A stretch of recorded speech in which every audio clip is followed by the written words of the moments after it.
तर भावांनो आज सकाळी उठले आम्हाला जायचं होतं बाहेर, आणि बाहेर आल्यानंतर कळालं की भावांनो आपल्या मगरपट्ट्याचा मेन रस्ता बंद झालता. हे का झालतं हे जाणून घेण्यासाठी आपल्या मिनी ब्लॉगला लास्टपर्यंत बघा. तर चला सुरू करूया.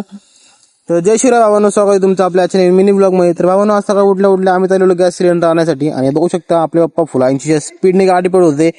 का कारण का भावांनो वाघोलीमध्ये एवढं खतरनाक ऊन लागत होतं ना भावांनो, काही सांगता सोय नाही. आणि हे बघू शकता आपण पोहोचलो आता वाघोलीमध्ये, आणि इथनं आपल्याला फक्त अजून 2-3 किलोमीटर जायचे, आणि तिथनं गॅस घेऊन आपल्याला माघारी घरी जायचं आहे. आणि पप्पा आपल्या काही 80च्या खाली काटाचा येऊ देत नव्हते फुलांच्या स्पीडनी, कारण का लवकर जाऊन लवकर घरी जायचं होतं. लय खतरनाक ऊन लागत होतं, आणि एवढे फास्ट पळाले म्हणून भावनो टोपी पकडून बसलो मी. हे होऊ शकतं 80च्या खाली काटाच नाही भावनो, नाच करते काही. आणि भावनो मी टोपी पकडून बसलो का कारण का आपली टोपी नाही उडली पाहिजे, कुछ भी हो जाए टोपी ना उडे. हे बघू शकता सिलेंडर भावनो खाली बसलाय निवांत एकटा. तर चला जाऊया. आणि या बघू शकता कॅमेरामध्ये दिसतंय का तुमचा भाऊ, आरशात दिसतोय का एक. आणि भावांनो पहिलं पेट्रोल टाकाय आला आपण पेट्रोल पंपामध्ये.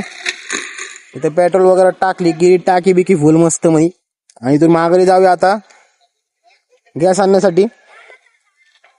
आणि भावांनो आपण जरा जास्त पुढं आलो, रस्ता चुकलो म्हणून भावांनो रॉंग साईडने आपण घातली गाडी.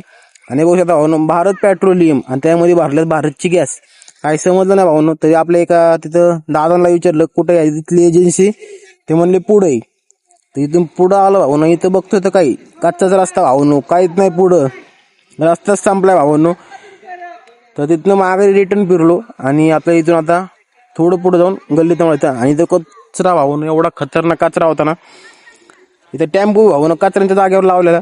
तरी 2 वाजले भावांनो आपल्याला गॅस घेण्यासाठी. आणि भावांनो आपल्याला लय उशीर झालता, कामही मला जायचं होतं.